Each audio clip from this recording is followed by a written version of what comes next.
네, 오늘 이 저녁에 우리 함께 읽을 말씀은 출애굽기 2장 16절부터 22절까지의 말씀입니다. 네, 출애굽기 2장 16절부터 22절까지의 말씀 저와 교독해서 읽도록 하겠습니다. 제가 먼저 읽겠습니다. 출애굽기 2장 16절 말씀 먼저 읽겠습니다. 미디안 제사장에게 7 딸이 있었더니 그들이 와서 물을 길어 구유에 채우고 그들의 아버지의 양떼에게 먹이려 하는데 목자들이 와서 그들을 쫓는지라 모세가 일어나 그들을 도와 그 양떼에게 먹이니라. 그들이 그들의 아버지 르우엘에게 이를 때에 아버지가 이르되 너희가 오늘은 어찌하여 이같이 속히 돌아오느냐. 그들이 이르되 한 애굽 사람이 우리를 목자들의 손에서 건져내고 우리를 위하여 물을 길어 양떼에게 먹였나이다. 아버지가 딸들에게 이르되 그 사람이 어디에 있느냐. 너희가 어찌하여 그 사람을 버려두고 왔느냐. 그를 청하여 음식을 대접하라 하였더라. 모세가 그와 동거하기를 기뻐하며 그가 그의 딸 십보라를 모세에게 주었더니 함께 있습니다. 그가 아들을 낳음에 모세가 그의 이름을 게르솜이라 하여 이르되 내가 타국에서 나그네가 되었음이라 하였더라. 아멘. 네, 여러분 정말 여러분 지난 몇 번의 집회 속에서 전해주신 그 말씀들이 아마 집에 가서도 계속 생각나는 그런 신비하고 은혜로운 경험들을 지금 다들 하고 계실 것 같습니다.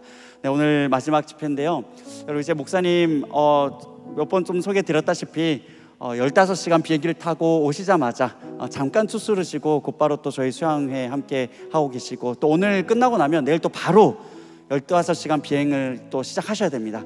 여러분 그 와중에 정말로 하나님만 붙들고 정말 절대 피곤한 기색 한 번도 한 말씀도 없이 정말 계속 괜찮아요 이렇게 말씀하시는데 여러분 이 시간 너무 우리 감사한 마음을 담아서 이 시간 여러분 괜찮으시면 우리 목사님 나오실 때 우리 축복 하나님의 축복이 우리 축복송으로 목사님 맞이하면서 우리 말씀 시간에 나갔으면 좋겠습니다. 우리 하나님의 말씀을 기대하는 마음으로 하나님께 감사하는 마음으로 괜찮으시면 자리에서 한번 다 같이 일어나서 우리 말씀 시간으로 나가도록 하겠습니다. 축복 하나님의 축복이 함께 축복하면서 말씀 앞으로 나가겠습니다.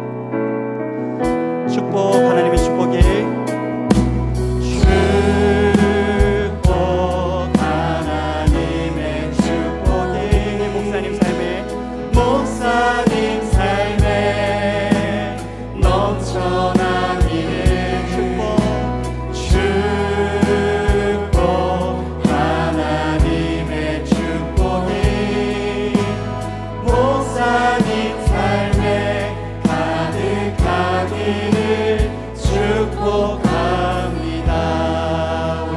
큰 박수로 목사님 맞이하겠습니다.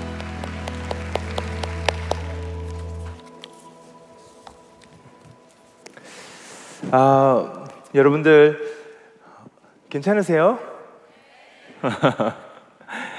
저는 수양의 기간 동안 여러분들 함께 예배할 수 있는 것이 하나님 앞에서 정말 감사한 시간이었습니다.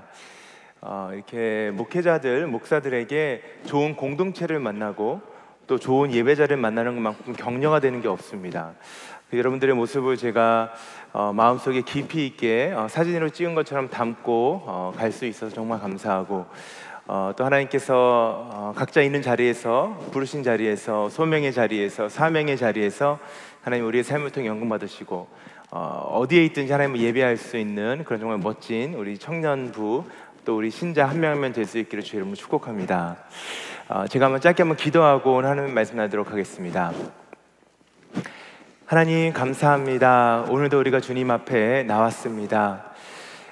주님을 찾는 자들을 그냥 돌려보내지 않으시는 넉넉하신 아버지께서 이 시간 사랑하는 아들과 사랑하는 딸들에게 그 마음 중심 가운데 말씀의 주가 되시는 예수 그리스도를 심어주시는 시간 될 수 있도록 은혜 베풀어 주시옵소서. 하나님 이 자리를 우리가 그냥 떠나지 않기를 원합니다.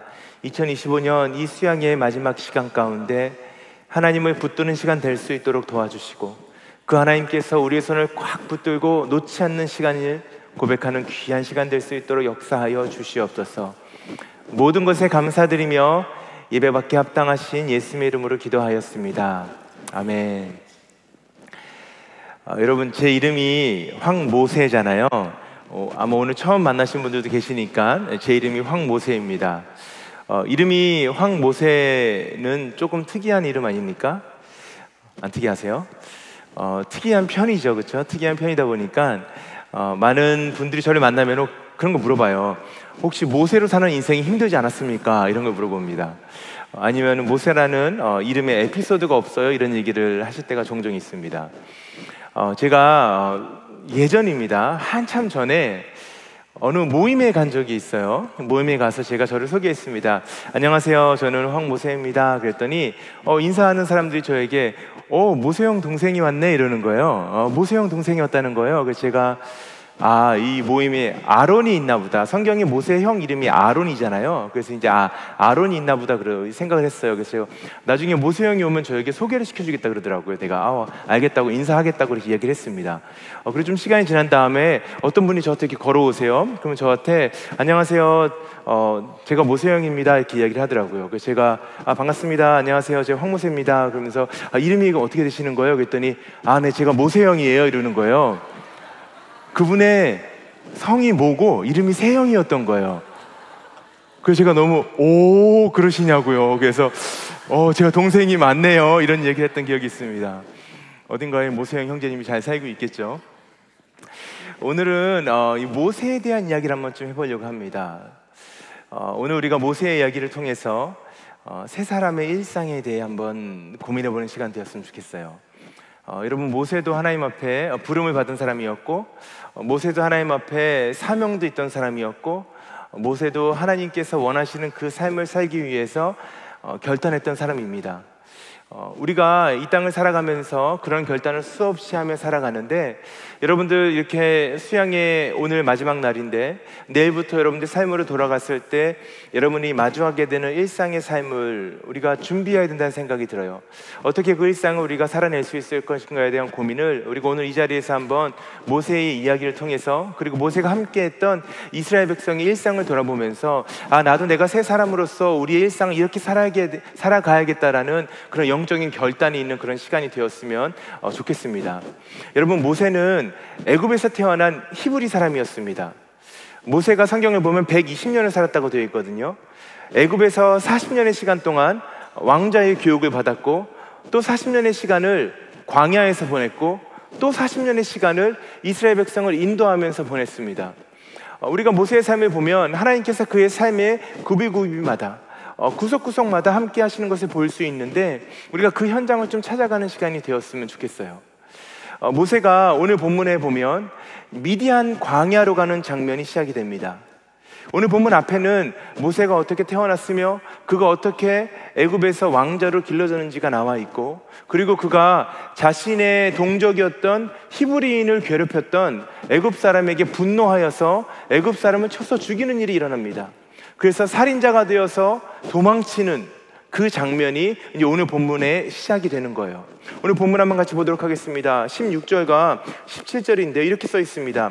미디안 제사장에게 7딸이 있었더니 그들이 와서 물을 길어 구유에 채우고 그들의 아버지 양떼에게 먹이려 하는데 목자들이 와서 그들을 쫓는지라. 모세가 일어나 그들을 도와 그 양떼에게 먹이니라. 누구를 지금 어디에 가 있습니까? 미디안 제사장, 그러니까 미디안 광야로 간 것입니다.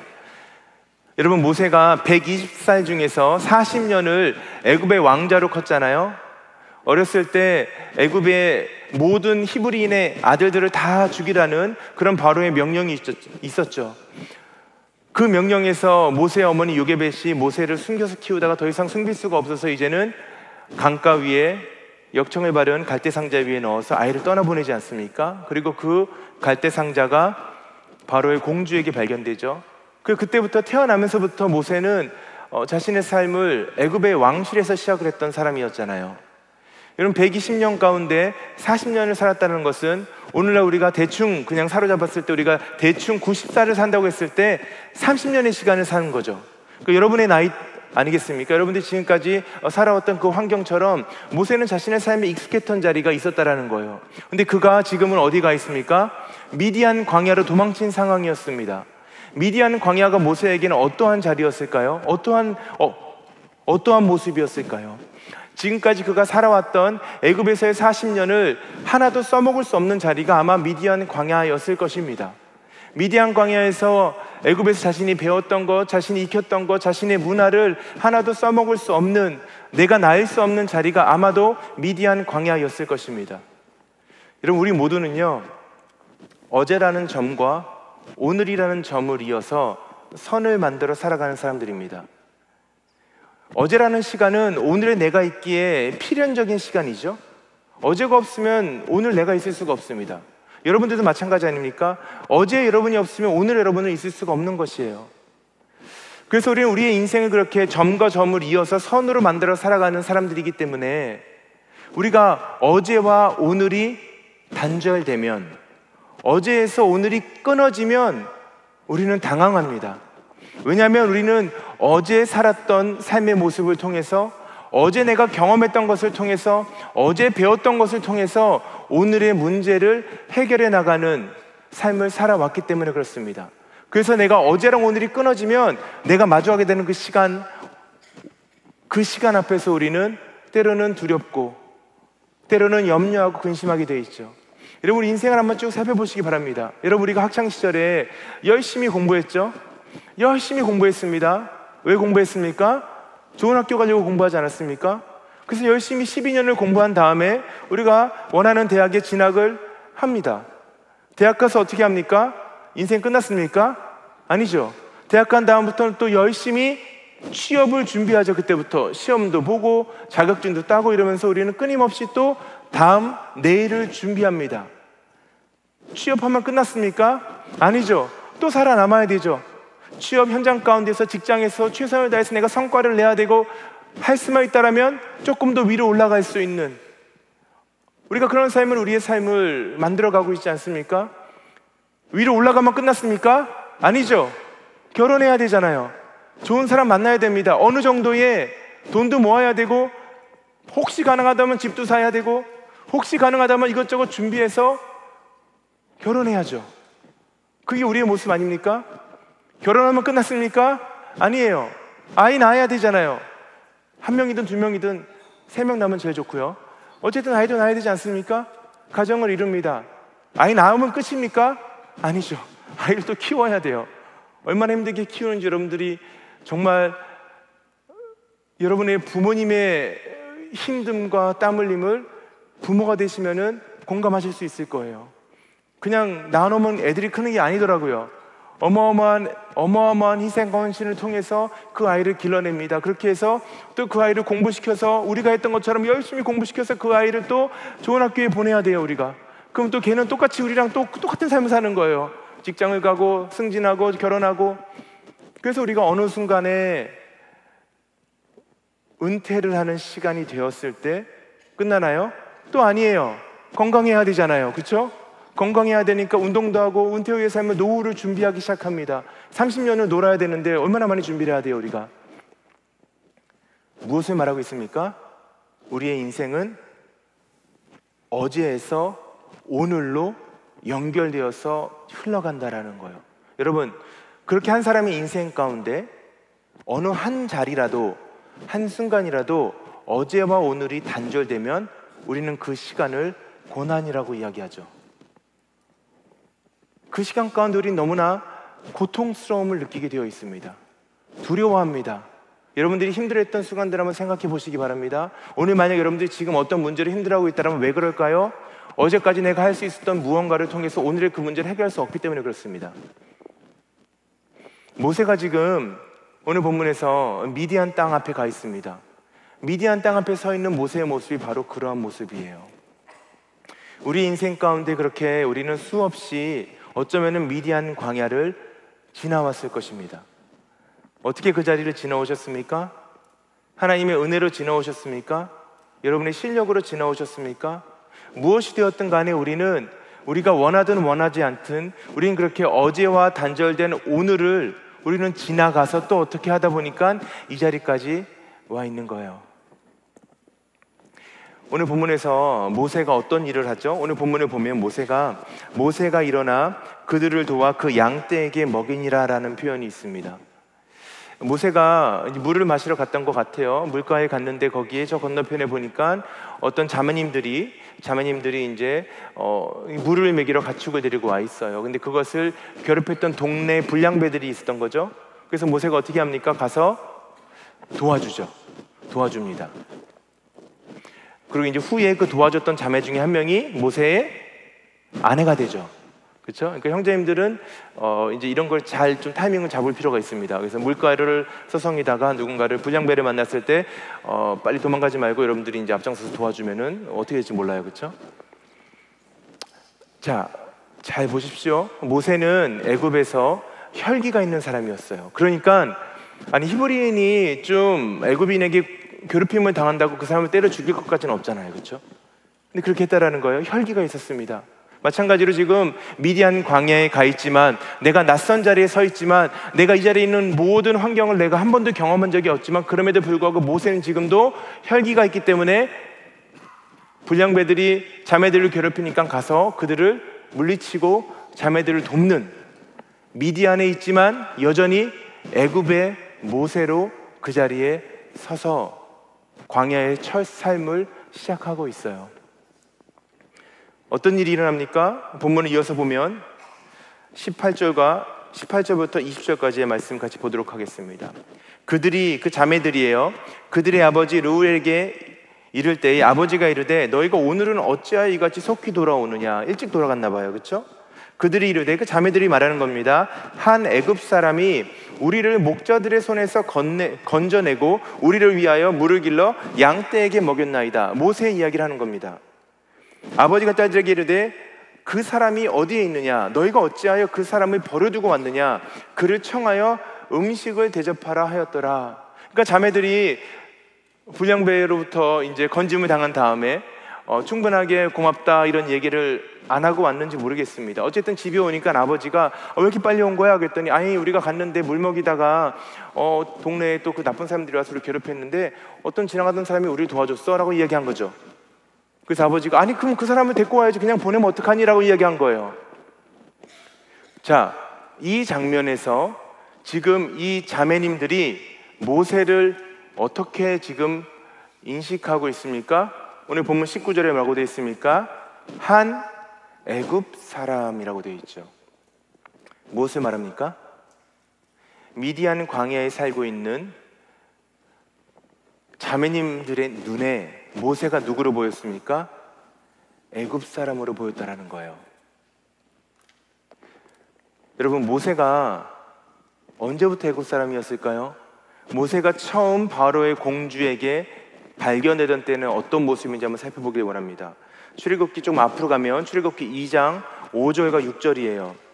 바로의 딸이 목욕하러 나일강으로 내려오고 시녀들은 나일강가를 거닐 때에 그가 갈대사이의 상자를 보고 시녀를 보내어 가져다가 열고 그 아기를 보니 아기가 우는지라. 그가 불쌍히 여겨 이르되 뭐라고 그랬습니까? 이는 누구의 사람의 아기예요? 히브리 사람의 아기로다. 무슨 말입니까? 모세가 발견되었을 때 모세는 누가 보더라도 누구였어요? 히브리인이었습니다. 모세는 히브리인이었어요. 그리고 40년의 시간이 지났습니다. 이제 모세는 누가 보더라도 어떤 사람이 되어 있습니까? 애굽 사람이 되어 있어요.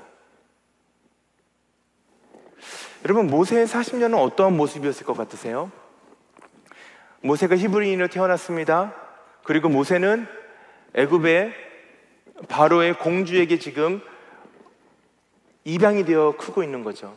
이제 성경을 보면 참 재밌게도 실제로 모세를 키운 사람은 그 공주가 아니라 유모로 고용되었던 모세의 친엄마 요게벳이었죠. 여러분, 요게벳이 모세에게 아이를 키우면서 어떤 이야기를 했을까요?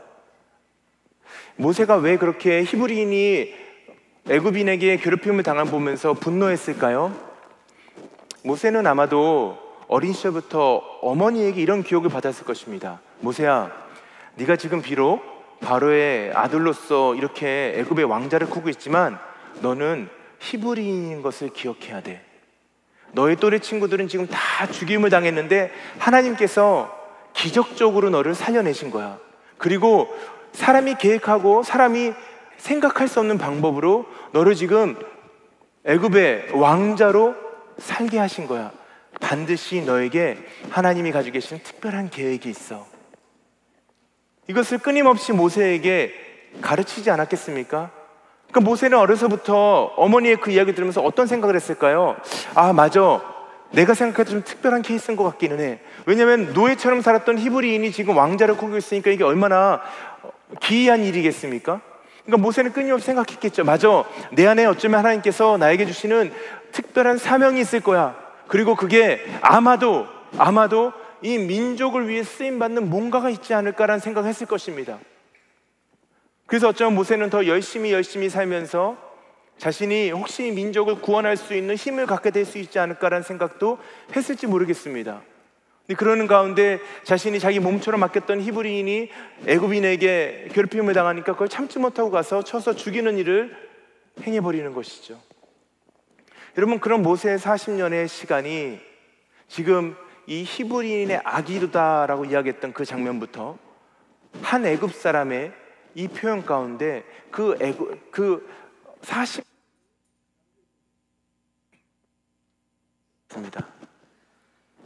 다시 들어왔습니다. 자, 그래서 출애굽기에 나와 있는 모세의 삶을 우리가 함께 볼 필요가 있어요. 모세가 더 이상 나일 수 없는 환경이 된 거예요.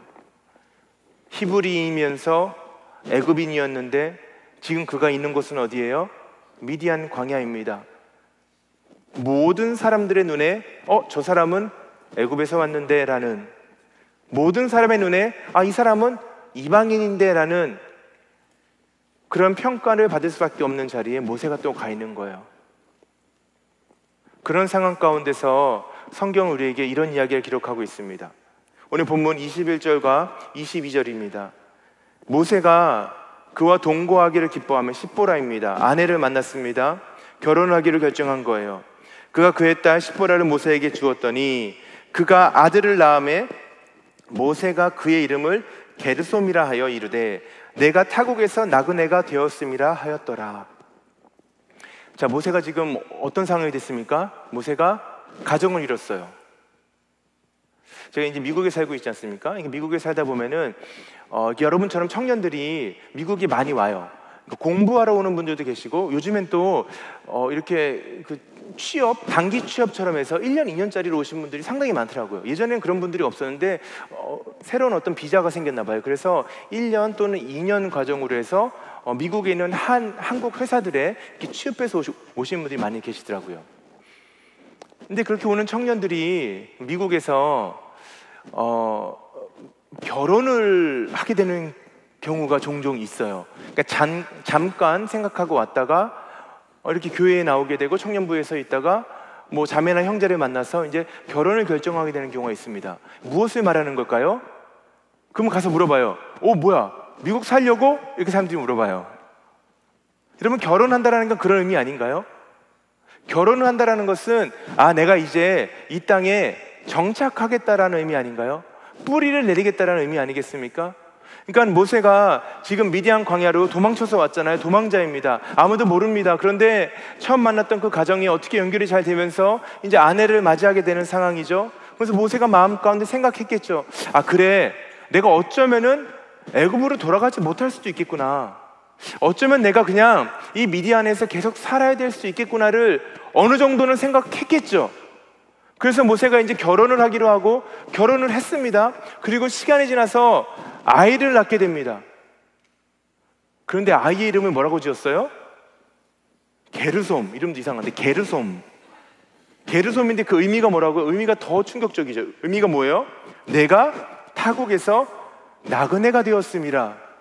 그러니까 애 이름한테 이러면 안 되는 거 아닙니까? 애 이름을 지었는데 그 이름이 의미가 내가 타국에서 나그네가 되었습니다. 이런 무엇을 의미하는 것 같으세요? 모세가 지금 마음을 정했잖아요. 내가 여기 살아야겠다라고 결정한 건 아닙니까? 근데 그의 마음 가운데 내적인 갈등이 있던 것이죠.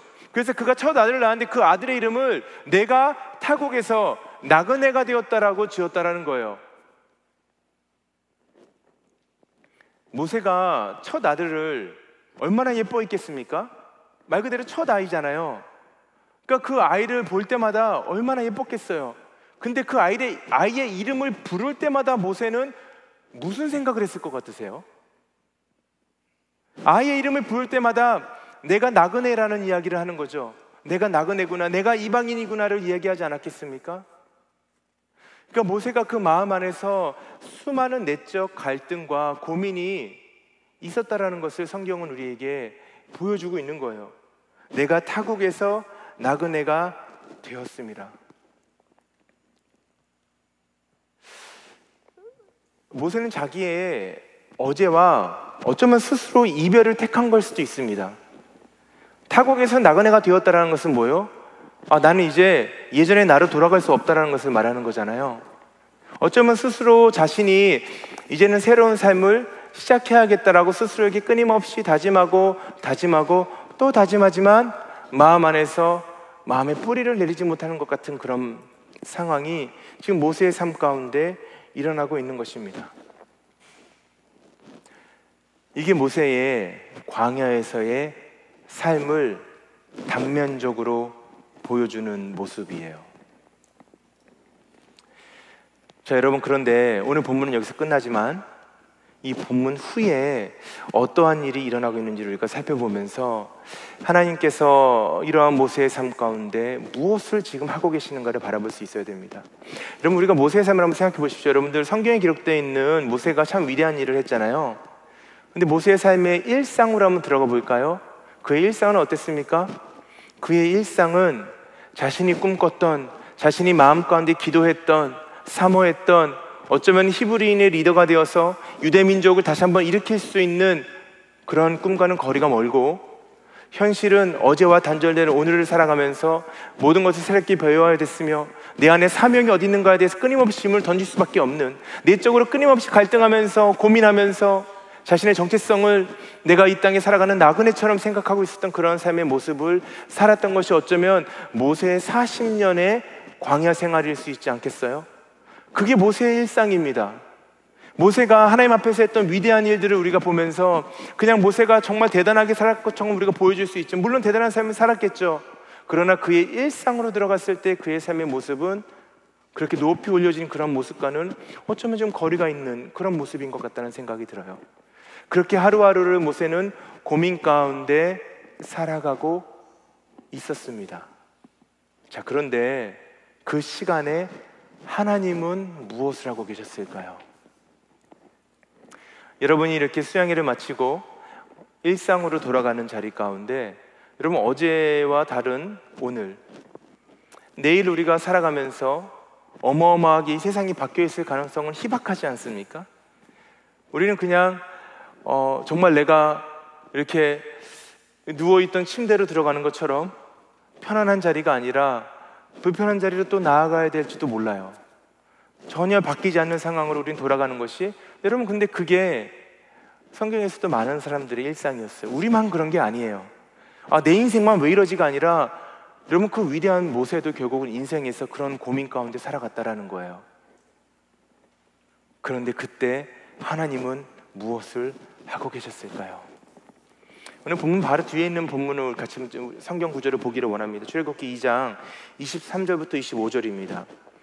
한번 잘 들어보십시오. 여러 해 후에, 이게 40년의 시간을 담아내는 거죠. 여러 해 후에 애굽 왕이 죽었고 이스라엘 자손은 고된 노동으로 말미암아 탄식하며 부르짖으니 그 고된 노동으로 말미암아 부르짖는 소리가 하나님께 상달된지라. 그 다음에 하나님이 그들의 고통 소리를 들으시고 하나님이 아브라함과 이삭과 야곱에게 세운 그의 언약을 기억하사 하나님이 이스라엘 자손을 돌보셨고 하나님이 그들을 기억하셨더라. 여러분, 지금 이 장면은 모세는 모르는 겁니다. 모세는 보지 못하고 있는 거예요. 모세는 미디안 광야에 갇혀가지고 그냥 거기서 게르솜 할 때마다 난 나그네구나, 게르솜 할 때마다 난 나그네구나, 이러한 삶을 살면서 양을 치는 목동이 되었습니다. 그가 40년 동안 입고 있었던 애굽의 왕제의 옷을 완전히 벗어버렸을 것이고 그가 사용하던 언어도 완전히 버렸을 것이고 그의 모습은 완전하게 달라졌을 거예요. 그냥 모세는 그렇게 너무나 평범하고 어쩌면은 이게 끝인가? 그냥 내 인생은 이렇게 끝나는 거 아닌가? 라는 생각 가운데 우리가 수양에서 이야기했던 것처럼 불만족스럽지만 그것을 받아들이는 삶을 살아가고 있었을 것입니다. 그런데 그때 하나님은 무엇을 하고 계셨습니까? 하나님께서 하나님의 새로운 일을 위해서 큰 판을 바꾸시고 계시는 거예요. 모세는 전혀 몰랐습니다. 그런데 모세를 잡으러 따라다녔던 애굽의 왕이 죽었어요. 그리고 그 사이에 히브리인들은 더 크게 울부짖기 시작합니다. 더욱 고통스러워하기 시작합니다. 그리고 그들의 신음을 누가 들으셨어요? 하나님이 들으셨습니다. 23절과 25절에서 하나님이 얼마나 많이 나오고 있습니까? 하나님이 그들의 고통을 들으시고, 하나님이 아브라함과 이삭과 야곱에게 세운 그 언약을 기억하사, 하나님이 이스라엘 자손을 돌보셨고, 하나님이 그들을 기억하셨다고 이야기하고 있지 않습니까? 한 번만 얘기해도 되는 건데, 그냥 하나님이 그랬다 그러면 되는 건데, 왜 이토록 창세기의 저자는 하나님을 강조하고 있겠습니까? 바로 이 전까지 어떤 이야기가 있어요? 모세가 지금 게르솜의 이야기를 하고 있지 않습니까? 타국의 나그네가 된 자신의 인생을 말하고 있는 모세, 바로 따라오는 장면 가운데 하나님이 하나님의 일을 하고 계신 것을 보여주고 있어요. 여러분, 우리 모두가 팬데믹을 지나왔습니다. 여러분들 팬데믹 기억나세요? 기억 안 나요? 그런 거 잘 기억하지 않습니까? 어제는 어제일 뿐 나는 오늘을 산다, 이런 겁니까? 여러분, 저는 이제 미국에서 팬데믹을 지나갔잖아요. 제가 그래서 한국의 팬데믹이 정확히 어땠는지를 제가 그냥 뉴스를 통해서 조금 봤지만 정확하게 잘 모르겠습니다. 근데 저는 이제 미국에서 팬데믹을 제가 보냈어요. 그 당시에 제가 섬겼던 교회가 한동안 현장 예배를 아예 못 드렸던 때가 있었습니다. 그래서 이제 온라인으로 예배 드리는데, 현장에서는 정말, 그때 제가 청년부 섬기고 있었어요. 청년부 섬겼는데, 그래서 저와 그리고 저랑 같이 사역했던 이제 목사님들과 그리고 이제 카메라를 잡아주는 우리 형제가 이제 있었고요. 그래서 정말 한 5명 정도가 우리 사랑의 교회 본당보다는 규모가 작지만 그래도 꽤 작지 않은, 꽤 큰 큰 예배 장소에서 그 5명이 이렇게 앞에 앉아가지고 예배를 드렸던 때가 있었어요. 그렇게 이제 몇 개월 동안 예배를 드렸습니다, 우리가. 근데 그 당시에 이제 저희가 예배를 그렇게 드렸던 곳은 제가 섬겼던 교회의 본당, 이렇게 안아주신 본당 같은 이런 본당이었고, 그 교회에서 조금 떨어진 곳에, 그 장소에서 조금 떨어진 곳에 저희 청년들과 또 우리 교육부 학생들이 예배했던 이 교육관 같은 곳이 또 따로 하나의 캠퍼스가 있었습니다. 그래서 제가 이제 팬데믹 지난 다음에 좀 몇 달이 지났던 것 같아요. 한 2, 3개월 지났던 것 같습니다. 근데 어느 날 이제 오후에 이제 교회 사무실에 앉아 있는데 청년들과 예배했던 공간이 너무 가보고 싶은 거예요, 제가. 그래서 이제 그 캠퍼스를 다 이제 잠궈놨거든요. 사람들이 안 다니니까. 그래서 제가 교회 이제 간사님께 열쇠를 받았어요. 그래서 제가 저 가서 좀 예배하는 장소 좀 한번 갔다 올 수 있게 키 좀 달라 그래가지고 제가 이제 큰 문을 막 게이트를 열고 이러면서 이제 그 캠퍼스에 들어갔습니다. 그래서 우리가 같이 예배했던 그 예배당에 한 2, 3개월 만에 이제 처음으로, 팬데믹 이후로 처음으로 이렇게 문을 끽 열고 이렇게 들어갔어요. 그랬더니 사람이, 여러분들 이렇게 안 쓰는 공간이면 아무리 이렇게 오랫동안 썼어도 한동안 사람이 안 쓰면 이 카페트와 이 먼지 냄새가 막 올라오잖아요. 그러니까 문을 딱 열었더니 이제 그런 냄새가 나더라고요. 그래서 야, 이 사람들이 텅 빈 느낌이 있고 무슨 이렇게 전쟁 나서 피난 간 것처럼, 이렇게 제가 이렇게 쭉 살펴보니까 우리 찬양팀 썼던 악보들, 그 악보 잘 안 치우잖아요, 찬양팀들. 그래서 악보들 위에 그대로 막 올라와 있고, 그래서 막 이런 커피 먹은 거 이렇게 아직도 쓰레기 거기 있고 막 그러면서, 근데 그게 너무 반가운 거예요. 청년들의 흔적이 거기 느껴지잖아요. 그래서 제가 이렇게 한동안 거기 서가지고 정말 텅 빈데 혼자 불을 켜고 이렇게 서서 예배당을 보면서 하나님 앞에 기도했어요. 여러분, 그때는 정말 팬데믹이라는 것 자체를 한 번도 경험해 본 적이 없었잖아요, 우리가. 그래서 이게 도대체 첫 번째는 뭔지도 모르겠고, 이게 도대체 이거 맞나? 이 생각을 막 했죠. 이거 뭐 이렇게까지 할 일인가 싶으면서도 이거 그냥 하라니까 어쨌든 간에 아무것도 몰랐던 시절, 어제와 오늘이 단절되었던 그 시간이었죠. 그래서 보면서 이게 도대체 언제 끝나지? 과연 청년들이 돌아오는 건가? 이 텅 빈, 이렇게 지금 여러분처럼 이렇게 앉아서 예배를 드렸었는데 저 혼자서 그 텅 빈 곳을 가서 서 있으면서 마음이 울컥하는 거예요. 하나님, 과연 청년들이 다시 돌아와서 이 자리에서 예배할 수 있을까요? 하나님, 다시 청년들이 다시 전처럼 함께 모여서 하나님을 찬양하고 말씀 듣고 기도하고 서로 손잡고 이게 가능할까요? 막 이런 생각이 드는 거예요. 근데 마음속에 하나님, 언제가 될지 모르지만 지금 제 눈앞에 보이지 않는 이 청년들을 다시 이 자리에 불러주시기를 기도합니다. 다시 이 청년들이 돌아와서 하나님을 사랑한다 고백하고 함께 예배하면서 교회를 섬길 수 있는 그날을 하나님 속히 좀 허락해 주세요. 이런 간절한 마음으로 그 텅 빈 예배당에서 한참을 기도하고 청승을 떨다가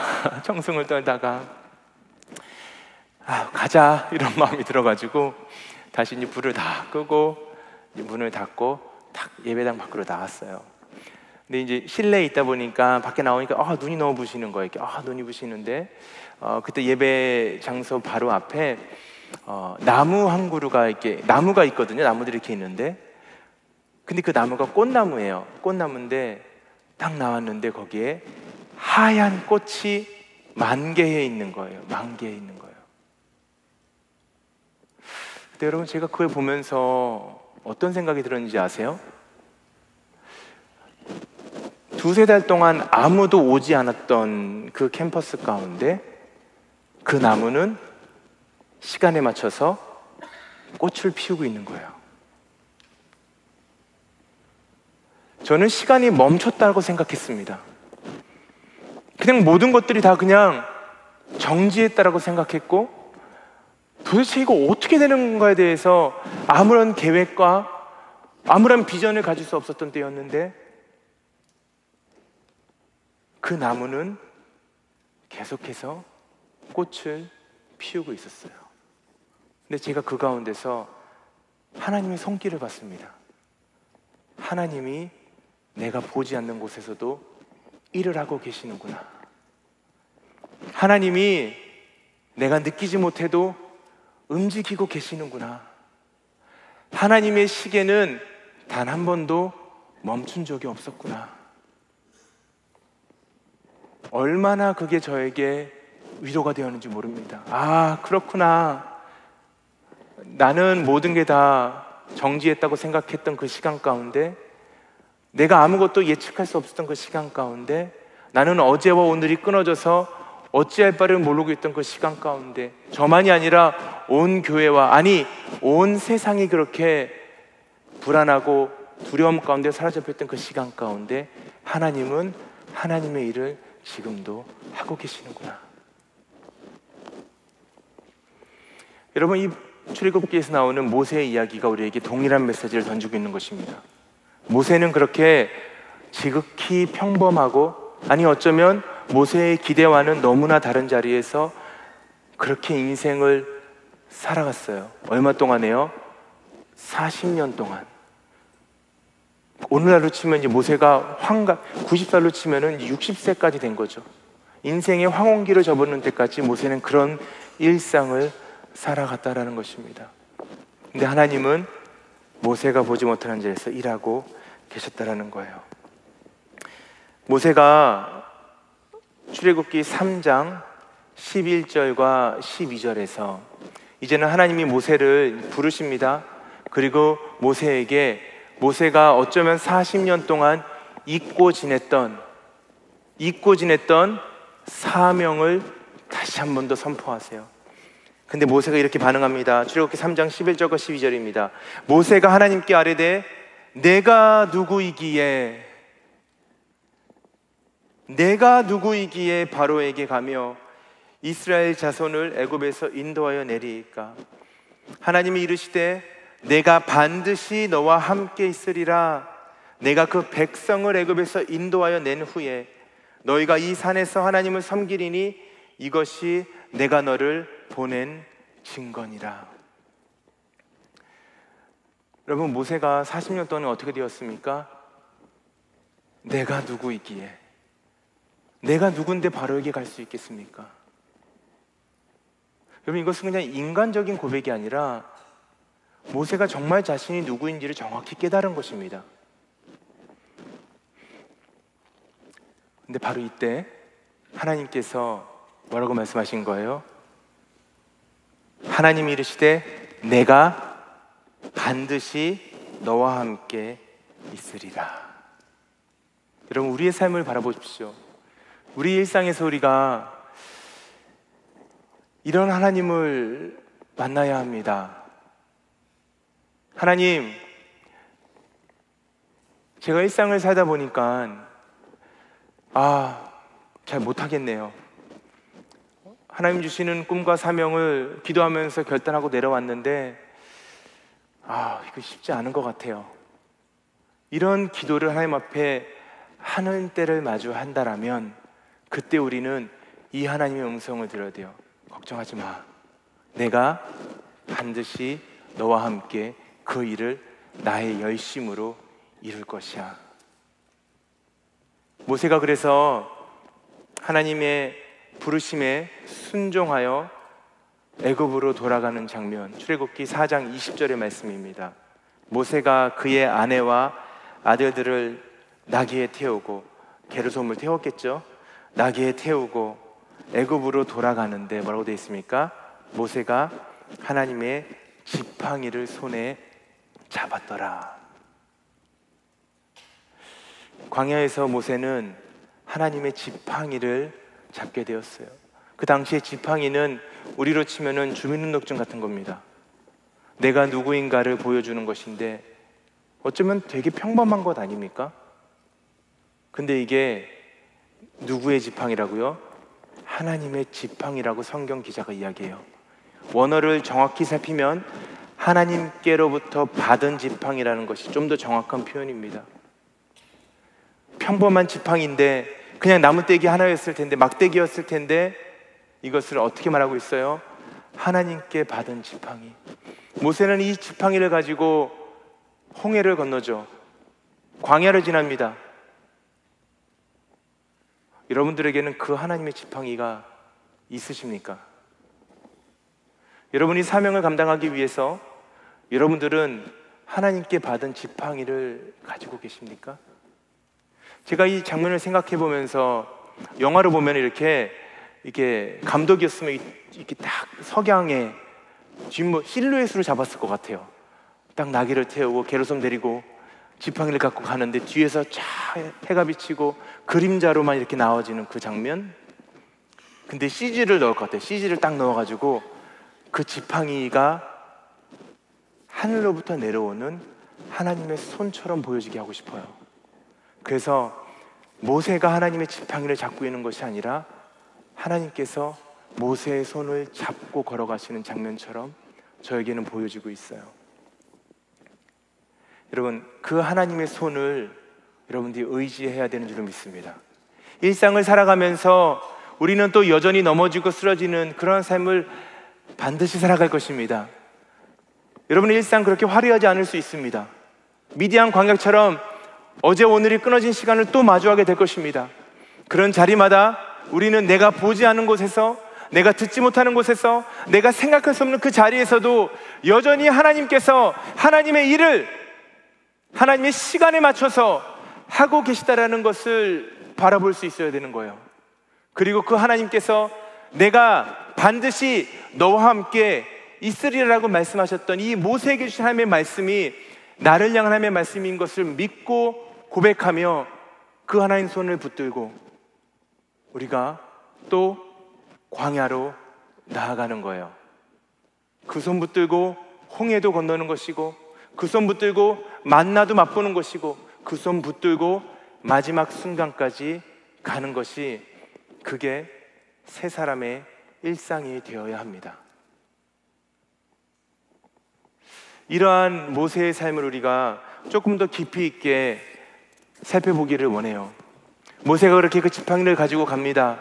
그리고 우여곡절 끝에 바로 앞에 서가지고 같이 얘기하고, 내고가 잘 안 돼요, 바로가. 그래가지고 아무리 얘기해도 얘가 못 알아먹어요. 그래서 여러 가지 협박을 하는 거죠. 10가지 저주를 통해서 결국은 바로가 모세의 요구를 들어주죠. 그래서 모세가 이제 드디어 어쩌면 어린 시절부터 본인이 뭐 성경에 기록되어 있지 않지만 우리가 추측해 보건대 한두 번은 꿈꿔봤을, 아니면 어쩌면 늘 마음에 품고 살다가 잊어버렸을 법한 그 이스라엘 민족을 애굽으로부터 구출해내는 그 장면을 성경에서 기록을 하고 있어요. 출애굽기 좀 뒤로 한번 가보도록 하겠습니다. 출애굽기 13장 17절을 보면 이렇게 기록하고 있습니다. 바로가 백성을 내보낸 후에 블레셋 사람의 땅의 길은 가까울지라도 하나님이 그들을 그 길로 인도하지 아니하셨으니 이는 하나님이 말씀하시기를 이 백성이 전쟁을 하게 되면 마음을 돌이켜 애굽으로 돌아갈까 하셨음이라. 이제 모세가 드디어 이제 애굽에서 이스라엘 백성을 이끌고 나오는 그 장면인데요, 성경이 뭐라고 말하고 있습니까? 바로가 백성을 보낸 후에 블레셋 사람의 땅의 길은 가까울지라도 하나님이 그들을 그 길로 인도하지 않았다라고 이야기하고 있어요. 우리가 좀 상황을 짧게 좀 이해할 필요가 있습니다. 모세가 그렇게 광야에서 있는 동안 이제 이스라엘 백성이 애굽에 있으면서 계속해서 이제 사람들이 많아졌죠. 물론 그 40년 동안에 많아진 것은 아닙니다. 400년이라는 긴 시간 동안에 많아진 건데요, 성경을 보면 그래서 이스라엘 백성이 우리가 추산해 보건대 한 200만 명까지 되었을 거라고 이야기를 하죠. 여러분, 200만 명이 함께 이사를 가는 거예요. 얼마 동안 있던 데서요? 400년 동안 있던 곳에서. 여러분, 400년이면은 임진왜란 때예요. 그러니까 조선시대입니다. 그때부터 있던 땅을 우리가 조상 대대로 있던 곳을 떠나는 것이 얼마나 힘들겠습니까? 여러분, 제가 결혼한 다음에 10번 정도 10번을 이사했습니다. 그러니까 대충 계산해 보니까 2년마다 한 번씩 제가 이사를 했어요. 적게 한 건 아니죠, 그죠? 적게 한 거예요?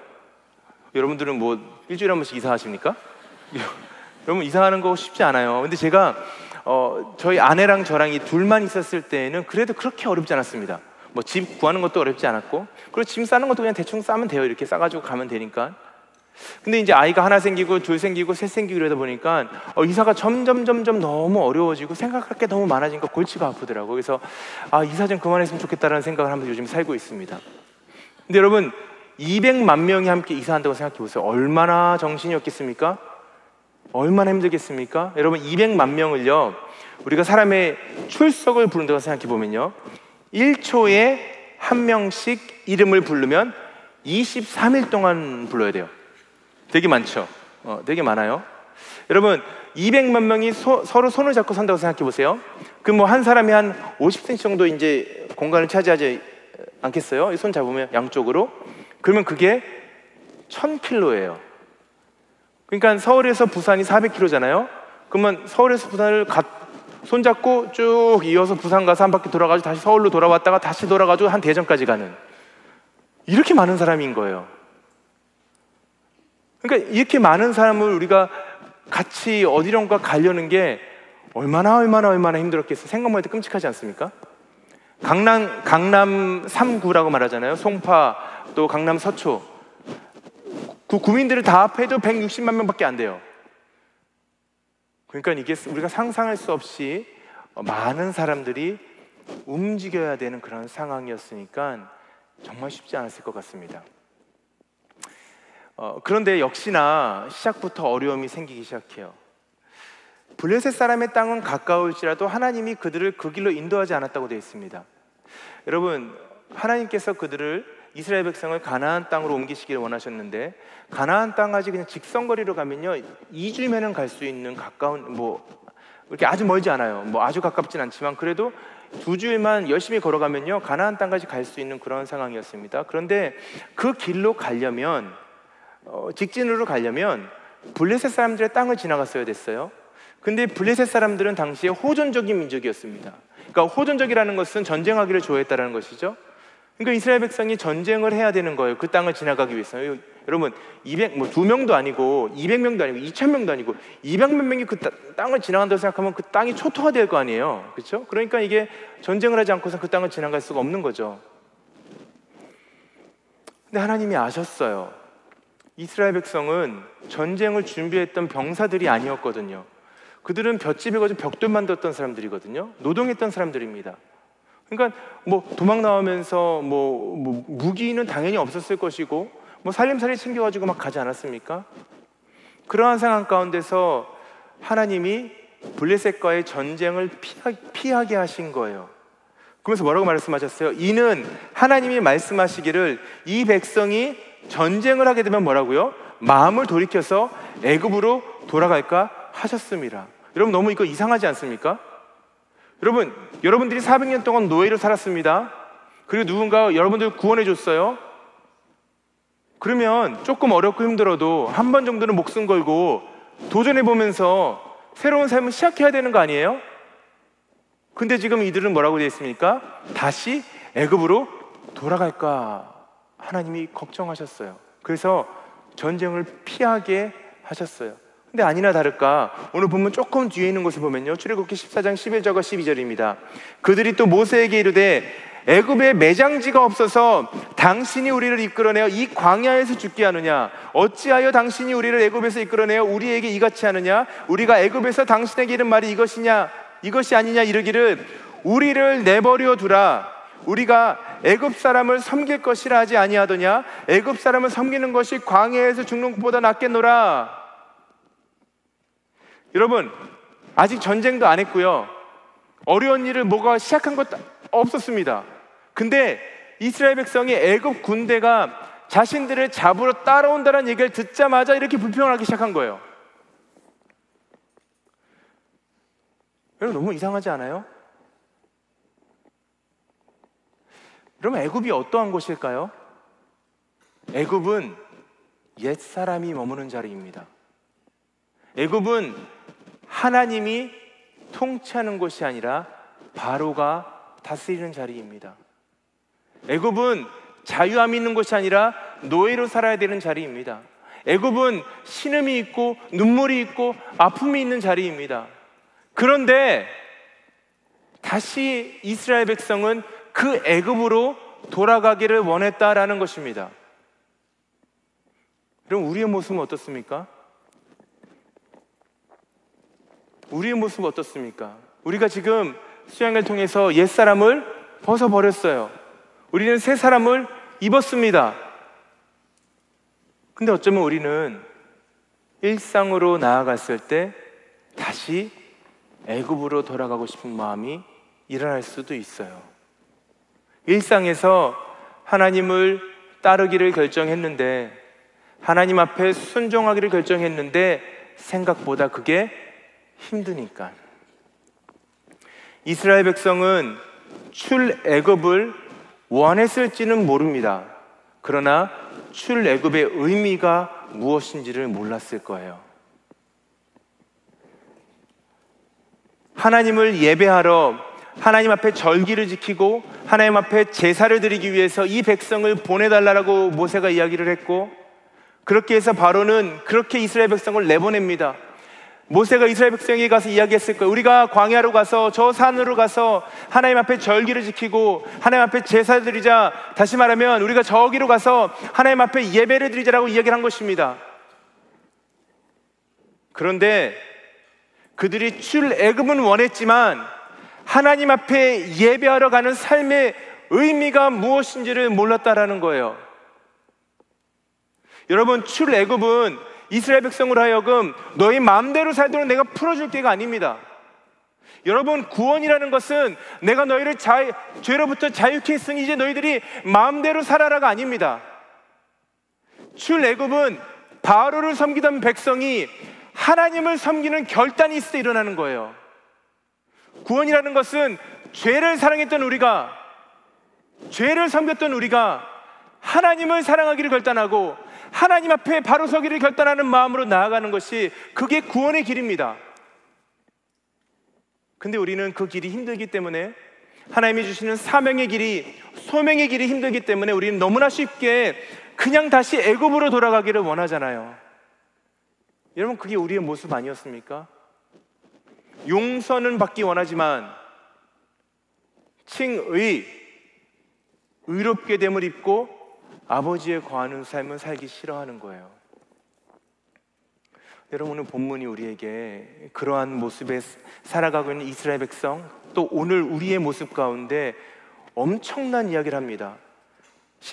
13장 17절에 보면 성경에서 한번 같이 좀 봤으면 좋겠습니다. 거기 보면요, 바로가 백성을 보냈다라 되어 있죠. 이 보냈다라는 단어는 사역 동사입니다. 여러분, 사역 동사 영어 공부하신 분들은 공부 안 하죠, 그죠? 그러니까 영어 공부 안 한 걸로 치고 네, 사역 동사라는 것이 있어요, 여러분. 사역 동사라는 것은 다른 사람에게 무엇을 하게 만드는 거죠. 그게 사역 동사입니다. 자, 얼핏 보면 바로가 이스라엘 백성을 보낸 것 같지만 실제로는 그렇지가 않았어요. 하나님이 바로를 통해서 이스라엘 백성을 보내셨어요. 하나님의 보이지 않는 손이 그들 가운데 함께한 게 보이시나요? 그리고 더 이어서 우리가 보기를 원하는데요, 13장 18절에 보면요, 그러므로 하나님이 홍해의 광야길로 돌려 백성을 인도하심에 이스라엘 자손이 애굽 땅에서 대열을 지어 나왔다라고 되어 있습니다. 이 대열을 지어 나왔다는 것이 하메시라는 히브리어 단어인데요, 구약 성경에 딱 4번밖에 사용이 안 됐어요. 정확히 4번이 사용됐습니다. 4번 모두 전쟁이 관련된 거였어요. 2번은 여호수아가 가나안을 정복할 때 2번 사용되었고, 1번은 기드온이 미디안과 싸웠을 때 1번 사용되었고, 오늘 1번이 사용된 것이에요. 전쟁 용어입니다. 여러분, 이스라엘 백성이 어떠한 백성이었다고요? 그들은 광야에서, 그들은 애굽에서 벽돌로 집으로 벽돌 만들다가 나왔잖아요. 그쵸? 어린아이부터 노년에 이르기까지 투덜투덜 불평하면서 빨리 가자면 안 가고, 왜 데리고 왔냐고 불평하고 화내고, 그러면서 그냥 그렇게, 여러분 한번 생각해 보세요. 그 사람들이 막 신나서 이렇게 막 갔을까요? 그냥 이렇게 터덜 이러면서, 아 뭐야 이렇게 힘들어 막 이러면서 가지 않았을까요? 언제까지 가야 돼? 이러면서 어디까지 가는 거야? 이랬던 이스라엘 백성을 지금 성경이 뭐라고 말하고 있습니까? 그들이 대열을 지어 나왔다고 이야기하고 있어요. 그들이 대열을 지어 나왔습니까? 그들이 지금 군대가 지금 전쟁에 참여하는 것 같이 그러한 모습으로 지금 출애굽하고 있습니까? 그렇지 않았습니다.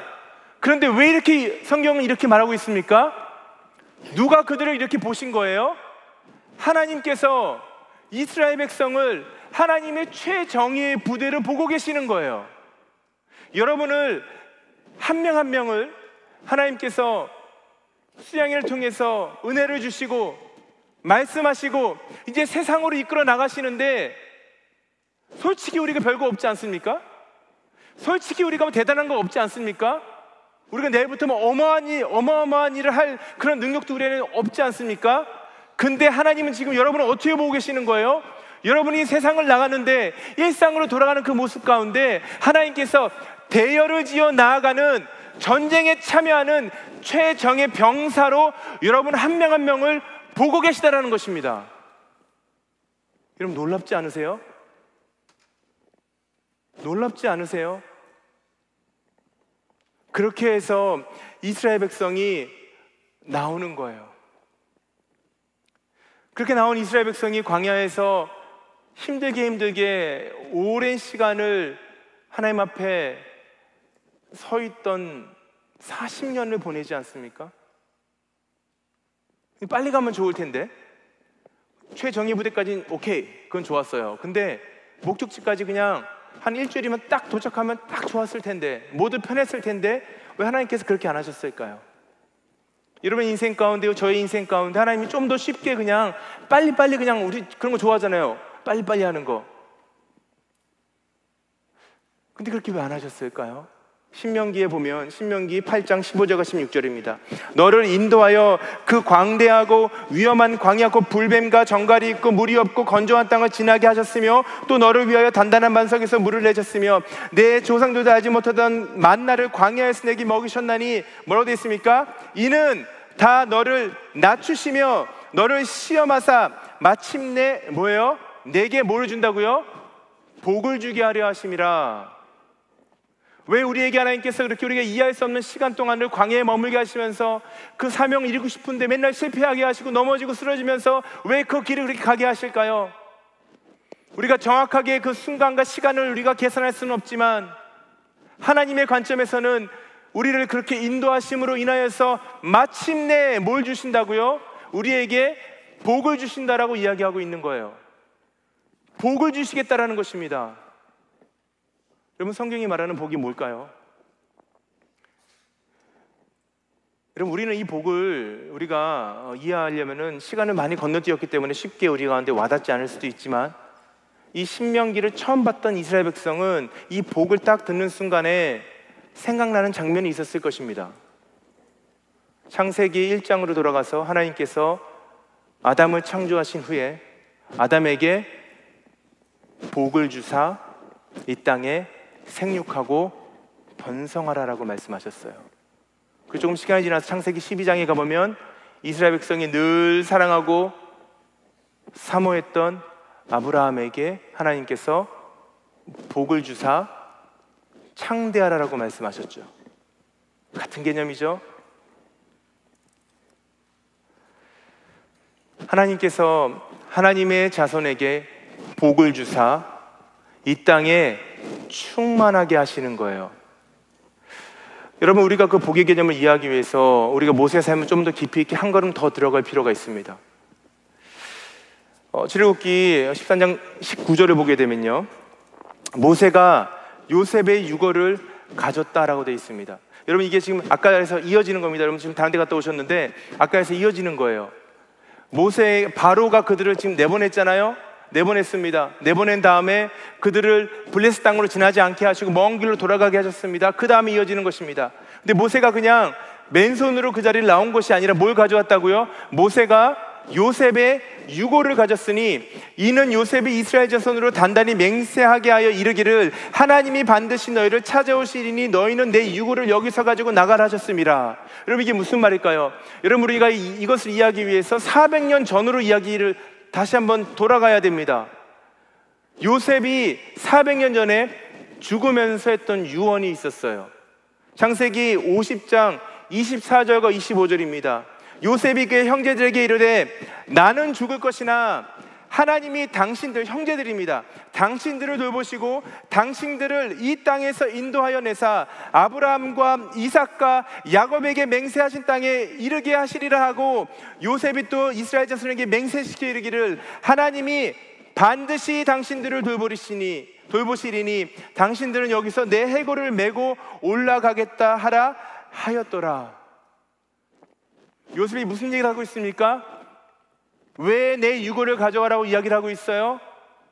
아브라함과 이삭과 야곱의 하나님께서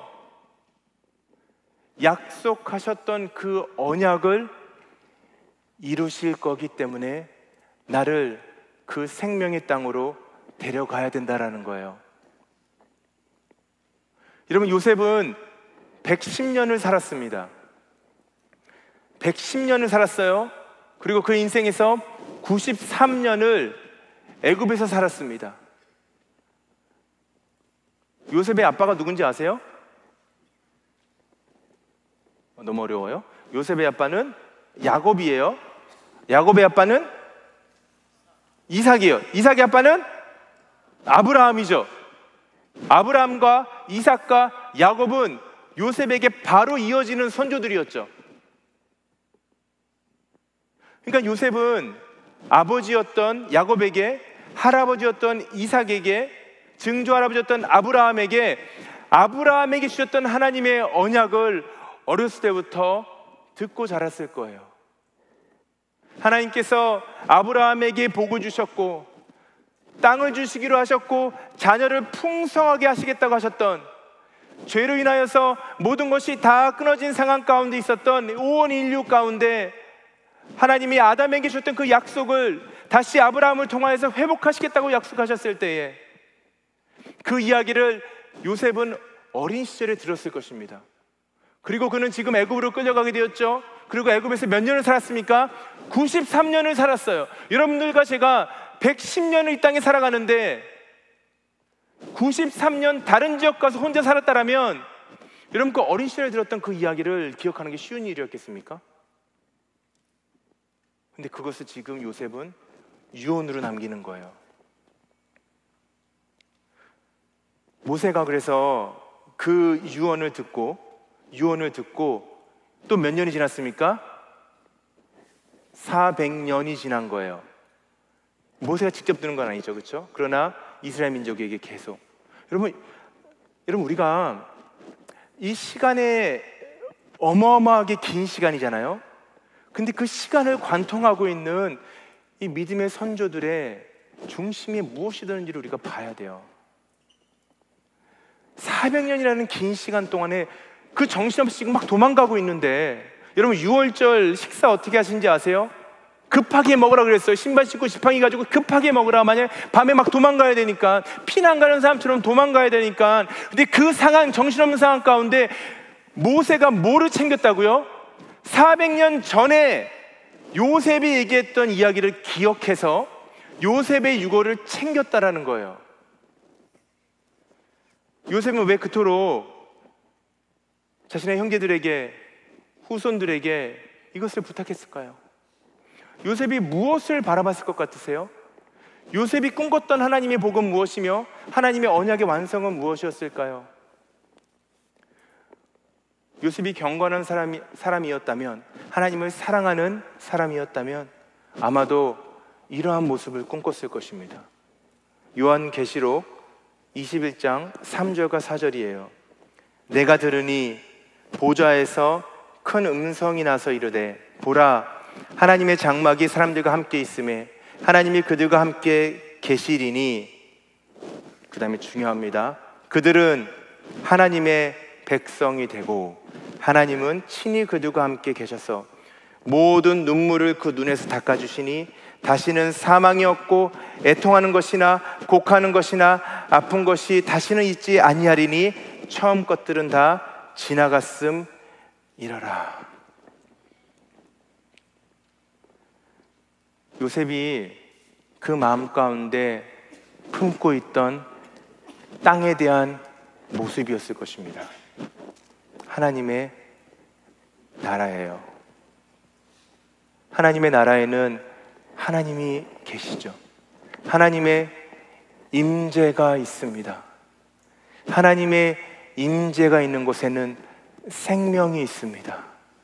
그 생명이 있는 곳에는 생명의 기쁨이 있고 사귐이 있는 곳이에요.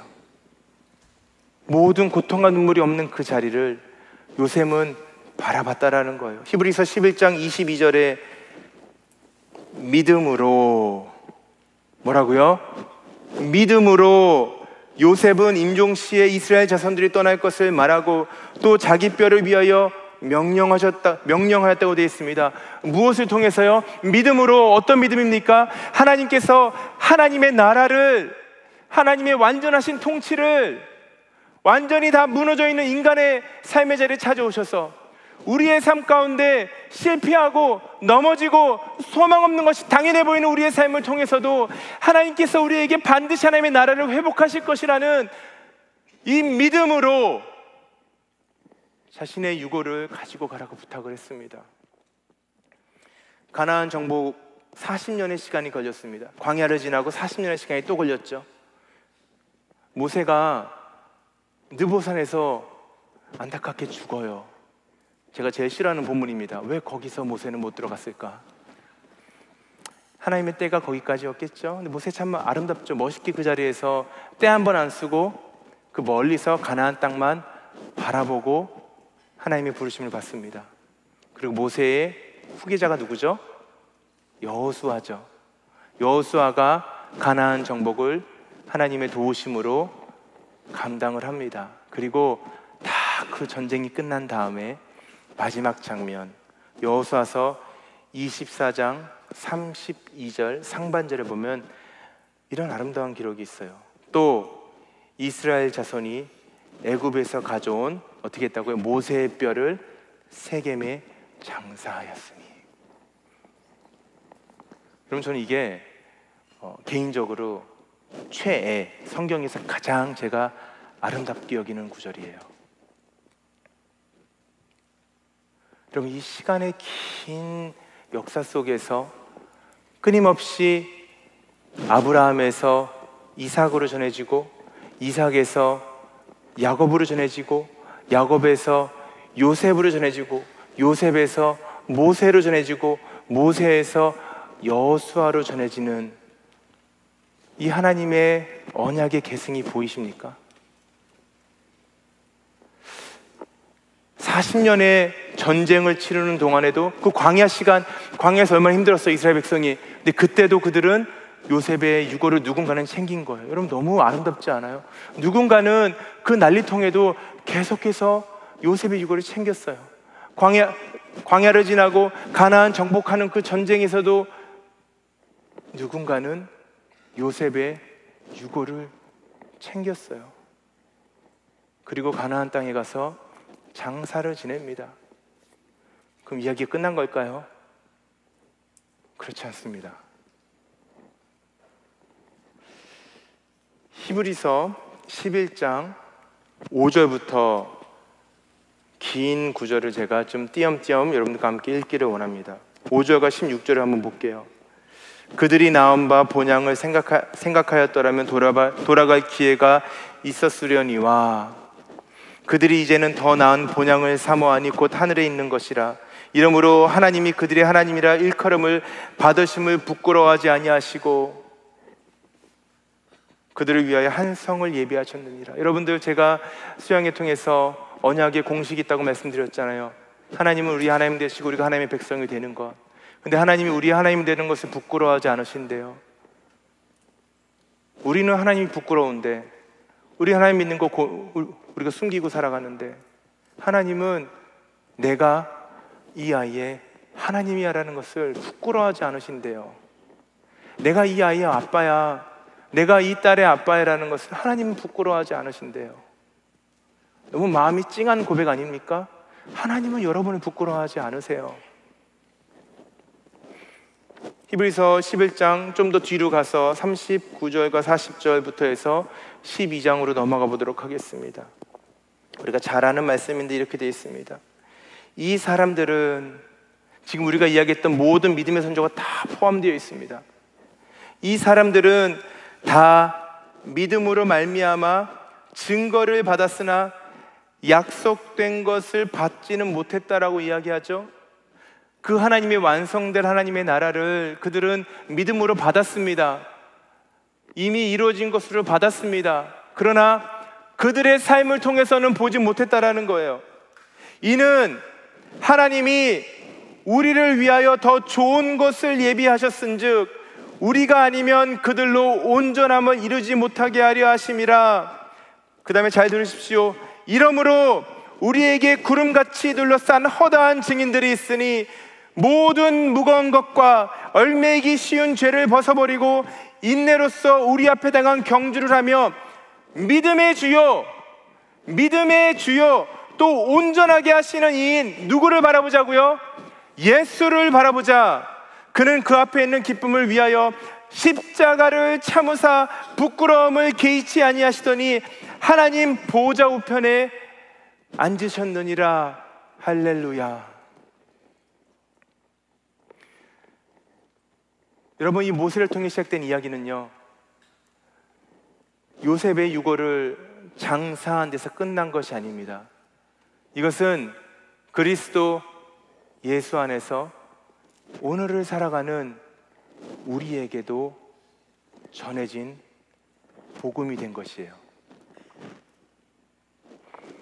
여러분, 새 사람의 일상은 어떻게 살아가야 되는 것입니까? 이 하나님의 말씀을 가슴에 품고 살아가는 거예요. 힘들고 어려울 때마다, 내 자신이 자꾸 크게 보일 때마다, 그럴 때마다 이 말씀을 바라보는 것입니다. 믿음의 주여 또 온전케 하시는 예수를 바라보자. 그렇게 하루하루를 뚜벅뚜벅 걸어가는 것입니다. 언제까지요? 주님을 만날 그때까지. 그게 우리의 일상이에요. 사랑하는 여러분, 너무 위대한 일을 하려고 하지 마세요. 너무 큰 일을 해야 된다고 생각하지 마세요. 하나님이 우리에게 정말 원하시는 것은요, 그 하나님의 지팡이를 손에 잡고 한 걸음 한 걸음 걸어가는 것입니다. 하루하루를 살아내는 것입니다. 그 믿음을 버리지 않는 것. 내가 이 믿음으로 뭘 할 수 있을까요? 아니요, 그냥 그 믿음을 지키세요. 내가 어려운 상황 가운데서 믿음으로 상황을 바꾸려고 하지 말고 그냥 그 믿음을 지키십시오. 이스라엘 백성의 일상은 그런 일상이었습니다. 모세의 일상은 그런 일상이었습니다. 요셉도 그런 삶을 살았을 것입니다. 그냥 삶에 주어진 일에 최선을 다해 살았겠지만 그가 그것을 통해서 뭔가를 대단한 일을 하려고 했던 것이 아니라 그냥 그 믿음을 캐리언, 다음 사람에게 전달하면서 살아갔던 거예요. 그러나 그들이 눈을 감을 때에는 마음 가운데 소망함이 있었죠. 완성될 하나님의 나라가 더 좋은 성을 하나님께서 예비하셨다라는 마음을 가지고 내가 내 사명을 못 다한 자로 죽은 것이 아니라 내가 소망 가운데 잠이 들기 때문에 이미 나는 나의 사명을 완성했다라는 확신을 가지고 잠이 드는 것, 이게 세 사람의 인생이 되어야 합니다. 여러분과 제가 이 길을 같이 걸어갈 수 있기를 원합니다. 누군가에게는 우스워 보일 수 있어요. 누군가에게는 별거 없을 수 있습니다. 그런데 우리는 가장 위대하신 예수 그리스도의 전달자가 되어서 하루하루를 살아내는 가장 위대한 인생이 될 것입니다. 그렇게 함께 좁은 길을 걸어가다가 하나님께서 허락하시면은 또 함께 이렇게 만나서 하나님의 마음껏 예배하고 서로를 격려하고 도전할 수 있는 복된 우리가 되시기를 주의 이름으로 축복합니다. 우리 말씀 한번 기억하시면서 같이 좀 찬양했으면 좋겠습니다.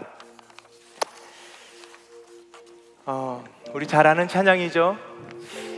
팬데믹을 지나가면서 이 찬양이 없었으면 어떻게 우리가 지나갔을까 생각을 많이 해요. 오늘도 마찬가지입니다. 우리가 힘들고 어려운 시간을 겪을 때마다, 어제와 오늘이 단절되는 자리에서 나의 한계를 볼 때마다 우리가 결국 고백해야 되는 것은 하나님의 은혜인 줄로 믿습니다. 내가 대단해서 살아가는 인생이 아닙니다. 은혜로 살아가는 것입니다. 내가 누려왔던 모든 것들이, 내가 지나왔던 모든 시간이, 내가 걸어왔던 모든 순간이 당연한 것이 아니라 은혜였습니다.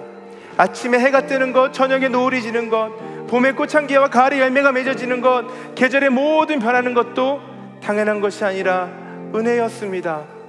내가 이 땅에 태어나 살아가는 것, 어린 시절과 지금처럼 계속 숨쉬며 꿈을 꾸며 살아가는 삶도 당연한 것이 아니라 은혜였습니다.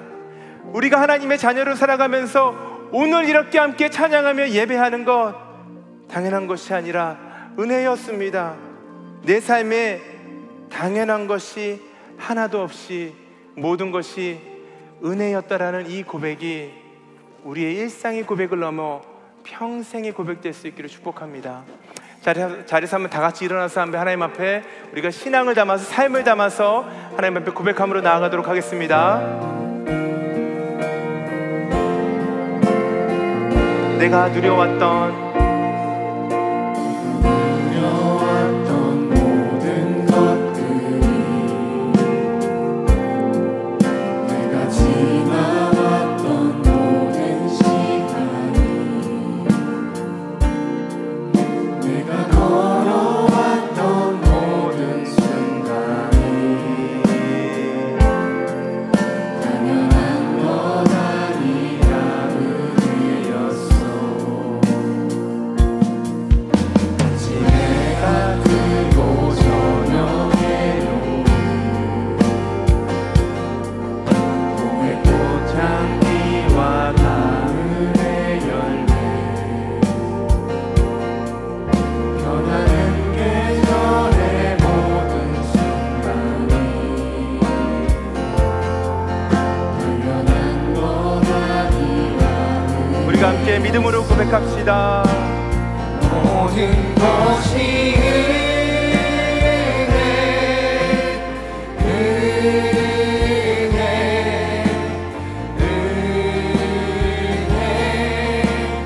한없는 은혜, 내 삶에 당연한 것 하나도 없어.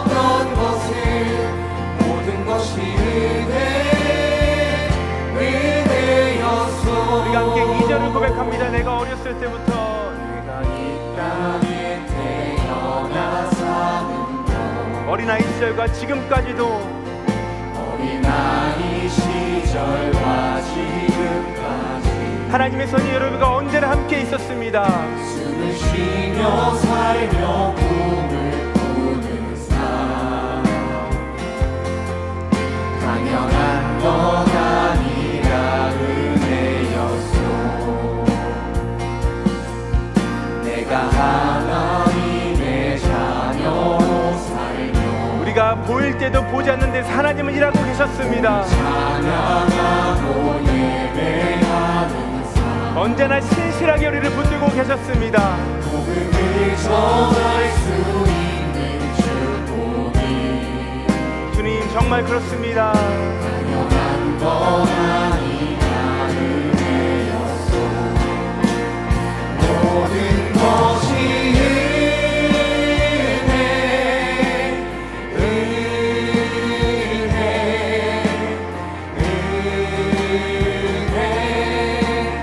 한없는 은혜 내 삶에